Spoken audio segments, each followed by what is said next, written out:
2명으로 구성된 산해드린 공회. 그 당시 대제사장이었던 제사장이 많았죠. 제사장들 그랬으니까요. 그 중에 제사장의 대표였던 가야바. 밤새도록 원래 산해드린 공회라고 하는 것은 밤에 열리면 안 되거든요. 그런데 가야바를 중심으로 한 산해드린 공회원들이 예수님을 어쨌든 예수님에게 죄를 씌워야 되거든요. 그래서 사형에 해당하는 죄목을 찾기 위해서 밤에까지 밤새도록 산해드린 공회를 열은 거예요. 그러니까 어떤 사람은 이렇게 말하고 어떤 사람은 이렇게 말하고 어떤 사람은 이렇게 말하고 어떤 사람은 이렇게. 그러니까 밤새도록 회의를 했어도 그 초점을 찾지를 못하는 거예요.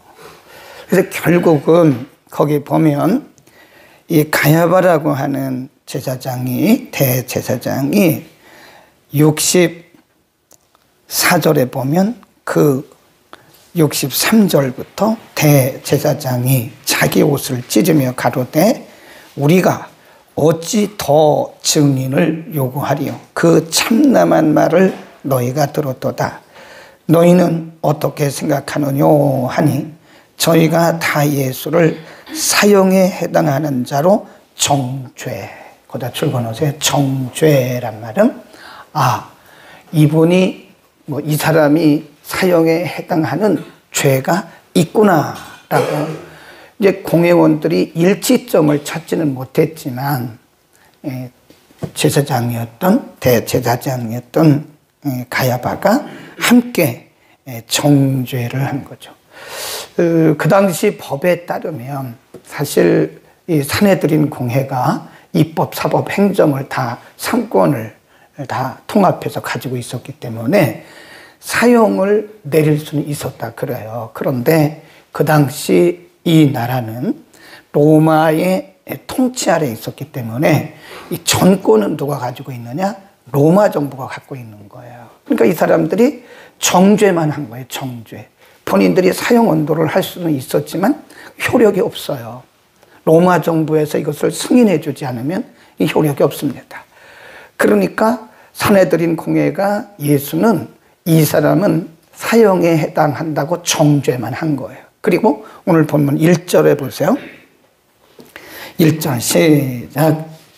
옳지. 거기가 이제 증명하는 거죠. 새벽이란 말은 바로 그 전날 밤에 12시부터 시작해서 밤새도록 이 사람들이 공회를 열은 거예요. 불법이죠, 사실. 산해드린 공회라고 하는 것은 그렇게 밤에 하는 게 아니거든요. 그러니까 밤새도록 공회를 열고 결국은 억지로 예수님이 사형에 해당한다고 하는 죄목을 쓰인 거예요. 그리고 예수님을 억지로 끌고 빌라도에게 가는 거죠. 왜냐하면 빌라도라고 하는 사람은 그 당시 총독이었는데 이 사람이 로마 사람은 아닙니다.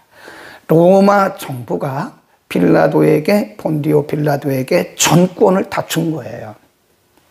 로마 정부로부터 전권을 위임받은 빌라도는 사형 선고를 할 수가 있어요. 왜냐하면 로마 정부가 전권을 위임했기 때문에 그런 거죠. 1절 다시 시작. 새벽에 대제사장들이 즉시 장로들과 서기관들 곧 온 공회로 더불어 의논하고 예수를 결박하여 끌고 가서 빌라도에게 넘겨주었다. 거기부터 이제 빌라도의 이름이 계속 나옵니다. 빌라도. 2절 빌라도가 묻되 내가 유대인의 왕이냐? 예수께서 대답하여 가라사대 내 말이 옳다. 3절 대제사장들이 여러 가지로 고소하는지라. 4절 빌라도가 또 물어가로되 아무 대답도 없느냐? 저희가 얼마나 많은 것으로 너로 고소하는가 보라 하되 예수께서 다시 아무 말씀도 대답지 아니하시니 빌라도가 거기 줄급시다 기여기더라. 이때부터 빌라도는 알아봤어요. 이때부터 본디오 빌라도는 예수님께서 죄가 없다는 것을 알고 있었어요. 알아봤다니까요. 그때 이 빌라도가 이 사람들이 유대인들이 시기로, 사실이 아닌데 시기로 지금 예수라고 하는 사람을 사형에 해당하는 죄인으로 이렇게 인정을 하고 내게 데리고 왔구나 라는 것을 그때부터 눈치를 챘다는 거죠. 근데 여기 보면 이 빌라도는요, 사실 예수님께서 대답하셨어요. 내가 유대인의 왕이니? 그러니까 예수님 뭐라 그래요? 내 말이 옳아. 그리고 그 외에는 하실 이유가 없잖아요.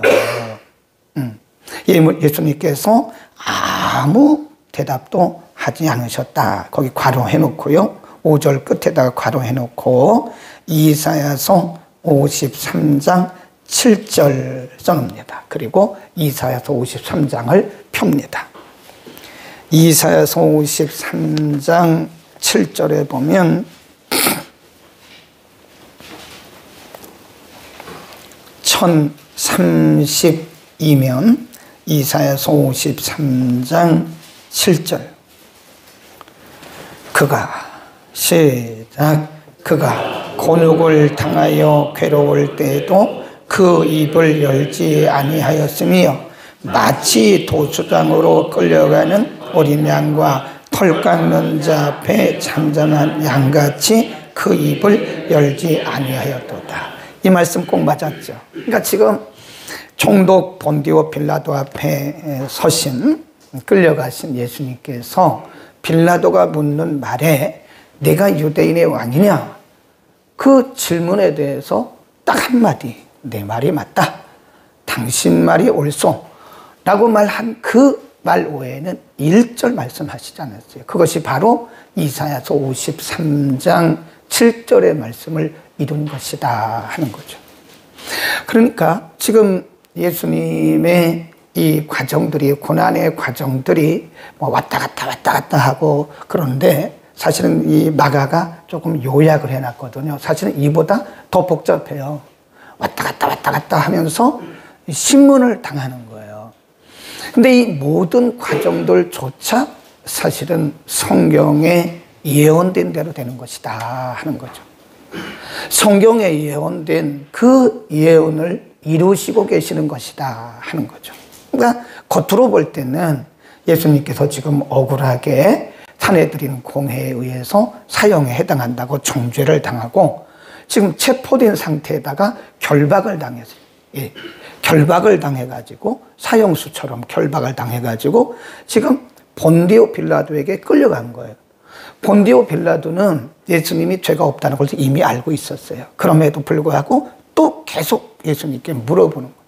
그러나 예수님은 거기에 대해서 전혀 변명을 하지 않습니다. 그것은 성경을 이뤄가고 가시는 과정이다 하는 거고요. 6절.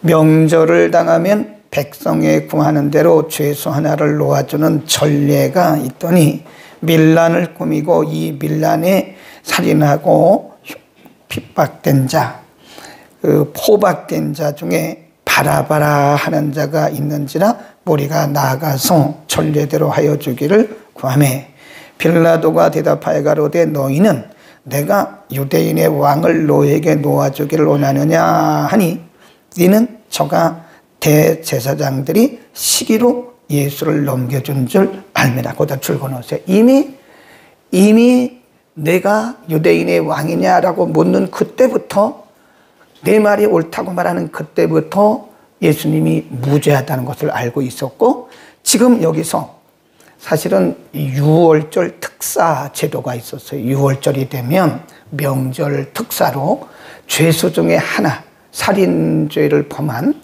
사형에 해당하는 죄를 범한 죄수 하나를 해방시켜주는 특사 6월절 특사 제도가 있었다 그래요. 그러니까 6월절 특사에 내가 유대인의 왕 이 예수를 놓아줄까?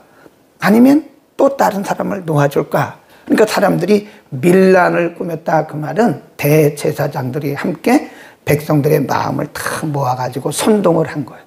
여러분들은 이렇게 말하시오, 이렇게 말하시오, 이렇게 말하시오. 그러니까 본디오 빌라도가 물어보자마자 사람들이 하는 얘기가 바라바를 놔주시오, 바라바를 놔주시오. 그 대신 예수를 십자가에 못 박으시오 그러는 거죠.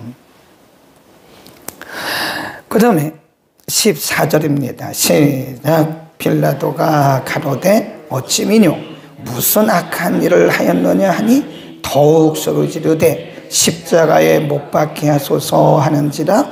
빌라도가 무리에게 만족을 주고자 하여 바라바는 놓아주고 예수는 채찍질하고 십자가에 못 박히게 넘겨줍니다. 그래서 이것이 십자가에 못 박도록 이제 사내들인 궁예가 정죄를 했기 때문에 정죄한 것에 대해서 로마 정부를 대표로 해서 확인시켜 준 거예요. 승인해 준 거예요. 넘겨줬다 그 말은 사내들인 궁예의 정죄에 대해서 본디오 빌라도가 사형 승인을 해준 거예요. 그러니까 사형 선고나 똑같은 거죠.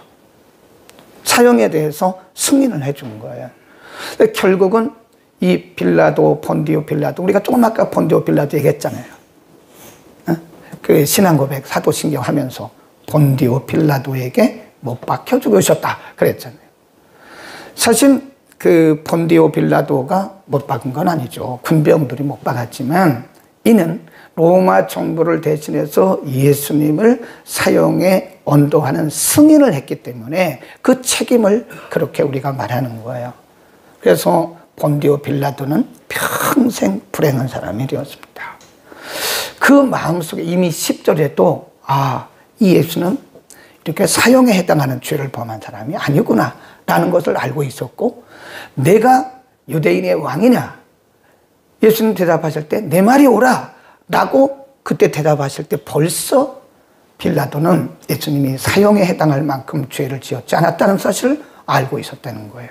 그러나 거기에 보면 사람들을 15절에 보면 무리에게 뭘 주고자 하여?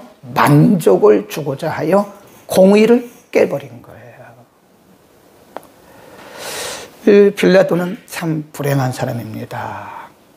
예수님이 죄가 없다는 것을 알고 있었지만 분명히 공의롭게 얘기를 했어야 되거든요. 바르게. 내가 보니 여러분들은 사내들인 공예를 통해서 이렇게 정죄했지만 내가 보니 사형에 해당하는 자가 아닙니다라고 말했어야 돼요.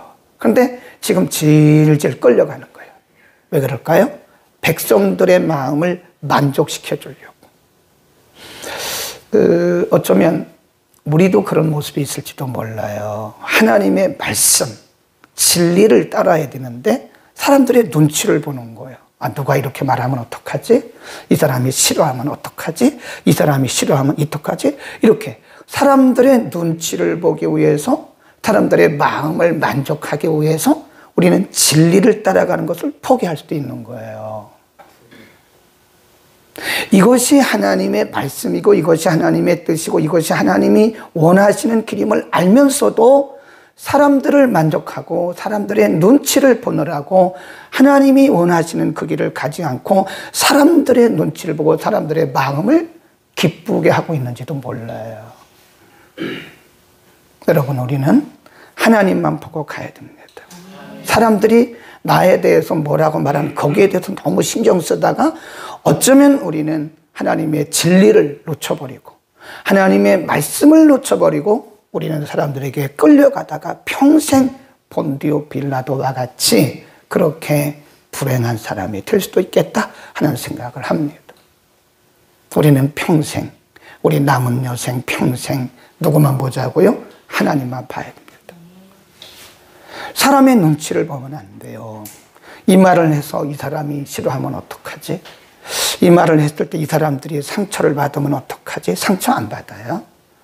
하나님이 원하시는 일에는요, 성령께서 다 역사하시기 때문에 상처 안 받습니다. 그러니까 우리가 무슨 일을 하든지 이것이 하나님이 원하시는 것인가, 하나님의 뜻인가 아닌가를 먼저 확인해야 돼요. 그리고 우리가 행동에 옮겨야지 사람들이 기뻐할 것인가 안 할 것인가는 그 후의 문제라는 거죠. 거기 한번 보세요. 빌라도의 이름이 몇 번 나오나 보세요. 1절에 빌라도, 여기는 빼고 2절부터 빌라도가 묻되 그러잖아요. 쭉 내려갔다가 9절에 빌라도가 대답하여 가로되, 12절에 빌라도가 또 대답하여 가로되, 14절에 빌라도가 가로되, 15절에 빌라도가 무리에게 만족을 주고자. 그러니까 빌라도. 그게 좋은 의미에서 나온 게 아니에요. 그리고 여기는 기록이 안 됐죠. 마가복음은 요약했다로 요약. 마가복음이 사복음서 가운데 가장 짧아요. 16장으로 돼 있고, 그래서 많은 성경학자들이 마가복음이 제일 먼저 기록됐고, 나머지 복음서는 마가복음을 보고 마가복음을 중심으로 해서 카피했다. 그래서 마가복음 우선설이라 그럽니다. 근데 마가복음엔 그게 없는데, 길게 기록했던 마태복음에는 본디오 빌라도의 아내에 대한 얘기가 딱 한 번 나옵니다. 본디오 빌라도의 아내가 자기 남편에게 말했어요. 이 사람에게 잘못된 일 하지 마세요. 내가 보니 이 사람 죄 없습니다. 사람들의 말을 듣고, 이 사람이 이런 말하고 저 사람이 저런 말하는 그 말을 듣고 사람의 눈치를 보다가 이 의로운 사람에게 잘못된 일 하지 마세요. 한번 보세요. 마태복음 27장입니다. 27장 19절입니다. 마태복음 27장 19절 49면 이쪽 저쪽에 있습니다. 자, 19절 다 같이 읽습니다. 시작. 총독이 재판자리에 앉았을 때에 그 아내가 을 보내어 가로되 저 옳은 사람에게 아무 상관도 하지 마옵소서. 오늘 꿈에 내가 그 사람을 인하여 애를 많이 썼나이다 하더라. 이 부분 하나가 딱 삽입이 되어 있어요.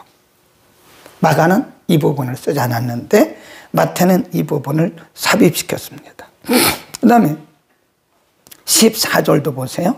예수님께서 한 말씀도 안 하시니까 14절 한마디도 대답지 아니하시니 총독이 심히 기이 여기더라. 하나님이 그래도 본디오 빌라도를 사랑하셨는가 봐요. 한 번의 기회를 더 주신 거예요. 누구를 통해서? 아내의 꿈을 통해서. 본디오 빌라도의 아내가 빌라도가 사형 선고를 내리기 전날 밤에 꿈을 꾼 거예요. 그건 제가 볼 때요, 하나님이 주신 꿈입니다. 영몽이에요. 본디오 빌라도의 아내가 그렇게 신령한 사람이 아닙니다. 그러나 여러분, 우리가 분명히 알아야 할 것은 기도 많이 하는 사람에게만 그런 하나님의 은혜가 임하는 게 아니에요. 하나님이 급하실 때는요, 불신자에게도 그런 꿈을 주십니다. 불신자의 입을 통해서도 하나님 말씀하세요. 그러니까 우리는 항상 귀가 열려져 있어야 돼요. 그 유명한 사람의 말만 맞는 게 아니에요. 때로는 나와 아무런 상관이 없는 불신자의 입을 통해서도 하나님 내게 말씀하세요. 우리는 겸손해야 돼요. 그리고 하나님의 음성을 잘 들어요. 하나님의 음성이 우리의 귀에 막 들려오는 게 아니에요. 하나님의 방법은, 하나님의 의도는 간접적인 방법을 통해서 우리에게 많이 옵니다. 그러니까 유명한 사람을 통해서만 말씀하는 게 아니라고요. 본디오 빌라도의 아내가 신령한 사람이 아닙니다. 이 사람도 역시 유대인이고 빌라도와 비슷한 사람이라고요. 그러나 빌라도를 하나님께서 한 번 더 기회를 주시기 위해서 그 잘못된 일에서 빌라도를 구해내기 위해서 빌라도의 아내에게 꿈을 하나님 주신 거예요. 아내가 뭐라 그래요? 저 의로운 사람에게 아무 상관도 하지 마죠. 내가 꿈에 저 사람 때문에 내가 애를 많이 썼습니다. 그런 거예요. 그럼 우리는 민감할 필요가 있습니다. 진리가 아닌 길을 가려고 할 때, 하나님의 뜻이 아닌 길을 가려고 할 때, 하나님은 여러분을 사랑하시기 때문에, 우리를 사랑하시기 때문에 분명히 누군가를 통해서 우리에게 말씀하시는데, 그것이 어쩌면 쓴소리일 수도 있어요. 쓴소리도 달게 들어야 됩니다. 나를 반대하는 거야? 지금 나한테 뭐라고 말하는 거야? 그러면 안 되죠. 아마 지금 분명히 아내를 통해서 하나님이 그 사람에게 아무 상관도 하지 말라고 말씀하셨는데 아내의 말을 무시한 거예요. 본디오 빌라도는 아내의 말을 무시했습니다. 그러니까 우리는 민감할 필요가 있는데 그 민감한 하나님의 음성은 우리가 겸손하지 않으면 못 들어요. 모든 걸 다 내려놓고 모든 걸 내려놓고 겸손할 때 하나님의 음성을 들을 수가 있습니다. 당신이 뭘 알아? 이런 사람들은 매우 위험하죠. 네가 뭘 알아? 애들이 한 마디 한다고 해서 네가 뭘 알아? 이렇게 말하는 것도 매우 위험합니다. 어제 아침 말씀드렸잖아요. 새벽에 그렇게 새벽 기도를 열심히 하던 집사님 한 분이 어느 날 갑자기 새벽 예배를 안 와요. 물론 나중에 알고 보니까 자기들끼리 어떻게 말 속에서 상처를 받았다고 그러더라고요. 근데 오늘 아침에 애들 학교 가라고 이제 밥을 챙겨주고 있는데 초등학교 5학년짜리 아들이 엄마한테 대뜸 하니까 엄마 왜 새벽 예배 안 가요? 그러더잖아요. 만일 그때 그 집사님이 그것을 하나님의 음성으로 안 듣고 네가 뭘 알아? 조용히 해. 그랬으면 이분은 하나님의 음성 못 들은 거예요. 그때 아들의 음성을, 아들의 그 소리를 하나님의 책망으로 들었대잖아요. 그리고 그 다음부터 새벽기도 나오는데 나중에 본인이 와서 저에게 해준 얘기가 사실은 목사님 제가 새벽기도 나오다가 열심히 나오다가 안 나온 것은 내가 스스로 시험 들었어요. 집사님 한 분이 나한테 뭐라고 했는데 그건 내가 스스로 시험 들었어요. 그 말이 맞죠. 내가 시험 들은 거지. 그분이 아무리 무슨 얘기를 해도 내가 이겼으면 이긴 건데 자기가 시험 들은 거죠. 그 아들의 소리를 엄마 왜 새벽기도 안 가요? 이 말을 하나님의 음성으로 듣고 새벽 예배를 다시 시작했다고 그분이 얘기했더라고요. 만일 그 집사님이 내가 뭘 알아? 가만히 있어. 너는 몰라. 그렇게 말했다면 그 집사님은 하나님의 책망을 못 들은 거죠. 오늘 하나님께서 우리에게 어떤 사람을 통해서 우리에게 말씀하시는지 몰라요. 내가 가지 말아야 할 길을 가고 있을 때 어쩌면 아내들을 통해서 말씀할 수 있어요. 당신 왜 그래요? 하나님의 음성으로 들어야 된다니. 그걸 무시해버리면 어쩌면 우리는 현대판 본디오 빌라도가 될 수도 있는 거예요. 평생 지금 본디오 빌라도는 평생 돌이킬 수 없는 죄를 범한 거잖아요. 예수님 오실 때까지 지구촌에 있는 모든 사람들이 신앙 고백하면서 뭐라 그러죠? 본디오 빌라도에게 그 말을 한다고요. 평생. 언제까지? 예수님 오실 때까지. 돌이킬 수 없는 후회, 돌이킬 수 없는 잘못을 지금 본디오 빌라도는 저지른 거다. 사람의 눈치보다 그런 거예요. 아내를 통해서 말씀해 주셨는데 그 말을 무시하다 그런 거예요.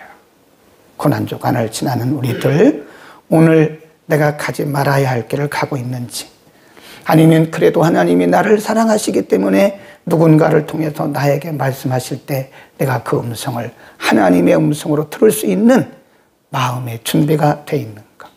아니면 나는 아직도 마음이 고집스럽고 마음이 아직도 교만해서 다른 사람의 말을 듣지 않고 내 생각대로만 하고 있는가? 만일 그렇다면 우리는 마음을 내려놔야 됩니다. 그렇지 않으면 돌이킬 수 없는 후회를 하게 될 거예요. 기도하겠습니다. 거룩하신 우리 아버지, 오늘 본디오 빌라도에 대해서 우리가 잠시 상고했습니다. 사내들인 공회원들이 예수님을 체포하고 결박하여 데리고 왔을 때, 끌고 왔을 때 내가 유대인의 왕이냐?